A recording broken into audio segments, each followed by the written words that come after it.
ចឹងនៃគ្រូប្រយោជន៍តាក់ទងជាមួយអនុបាលណាអញ្ចឹងនៅក្នុងការសិក្សាទៅលើអនុបាលវិធីអនុបាលដែលយើងហៅថា ratio analysis នេះយើងបែងចែកអនុបាលទី2ទី1គឺអនុបាលចរន្តដែលយើងហៅថា current ratio ទី2គឺអនុបាលពន្លឿនដែលយើងហៅថា quick ratio អញ្ចឹងនៅក្នុងចំណុចទី1អ្នកគ្រូពន្យល់តាក់ទងជាមួយនឹង current ratio មុននឹងយើងកណនា current ratio យើងត្រូវដឹងថាលទ្ធផល current ratio គឺដើម្បីរកអីគេដើម្បីរកអីគេទាំងអស់គ្នាដាក់វាសយ៉ាដាក់វានៃការសងរយៈពេលខ្លីដោយប្រៀបធៀបជាមួយនឹងទ្រព្យសកម្មរយៈពេលខ្លីយ៉ាដាក់ប្រៀបធៀបជាមួយនឹងទ្រព្យសកម្មរយៈពេលខ្លីអញ្ចឹង current ratio រូបមន្តរបស់វាយើងយក current asset ចែកជាមួយនឹង current liability ពួកយើងយកទ្រព្យសកម្មរយៈពេលខ្លីដោយប្រៀបធៀបជាមួយនឹងសំដៅដែលយើងយកបំណុលរយៈពេលខ្លីប្រៀបធៀបជាមួយនឹងទ្រព្យសកម្មរយៈពេលខ្លីរបស់យើងត្រូវទេថានេះអូខេអញ្ចឹងឥឡូវយើងមើលថាតើលទ្ធផលនេះយើងនៅក្នុងសភៅរបស់យើងមានទេយើងស្រង់តែចំនួនវាមកទេនៅក្នុងឆ្នាំ2016យើងមើលវិញគឺ current asset របស់វាគឺ 5475 ចំណែក current liability គឺ 5117នៅពេលដែលយើងរកលទ្ធផលឃើញបាន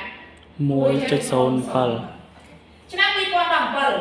យើងមើលនៅក្នុងសភៅរបស់យើងសម្រាប់ current asset គឺ 5599 ចំណែក current liability គឺ 6178 លទ្ធផលគឺម៉ាន 0.91 អញ្ចឹងនៅក្នុងការគណនារួចអ្វីដែលសំខាន់គឺគេឲ្យយើងបកស្រាយលទ្ធផលតើលទ្ធផលរបស់ក្រុមហ៊ុនហ្នឹង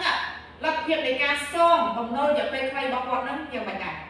ឥឡូវយើងមើលលទ្ធភាពនៃការសងបំណុលរយៈពេលខ្លីតើក្នុងឆ្នាំ2016គាត់មានលទ្ធភាពនៃការសងបំណុលអត់មានលទ្ធភាពទេមានចុះ2017អត់អូខេឥឡូវយើងដឹងថាអត់ឬក៏មានគឺយើងមើលចំណុចពិសេស3ដែលគ្រូសេនៅលើនេះបើសិនជាករណីអូនរក current ratio ធំជាង1គឺលទ្ធផលធំជាង1បានថាយើងមានលទ្ធភាពសងទេមានចុះបើសិនជាយើងរក current ratio ស្មើ1មានន័យថាម៉េចមានដែរប៉ុន្តែអត់សូវល្អយ៉ាមានដែរតែអត់សូវល្អទេយើងមានលុយ$1អញ្ចឹងយើងជពាក់គេ$1យើងមានលុយ$1យើងយកទៅសងគេអស់អញ្ចឹង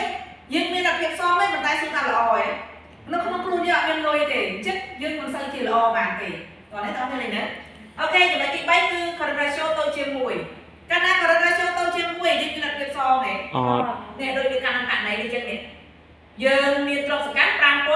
5599តែយើងជពាក់គេរកដល់ណា6178អញ្ចឹងយើងឃើញលទ្ធផលរបស់យើងគឺក្រោម1អញ្ចឹង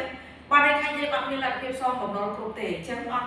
អត់សូវជាល្អបានទេហើយនៅក្នុងលទ្ធផលនេះទាំងអស់គ្នាអាចបកស្រាយបានថាបើយើងបកស្រាយវិញណាឧទាហរណ៍អ្នកគ្រូយើងឆ្នាំ2017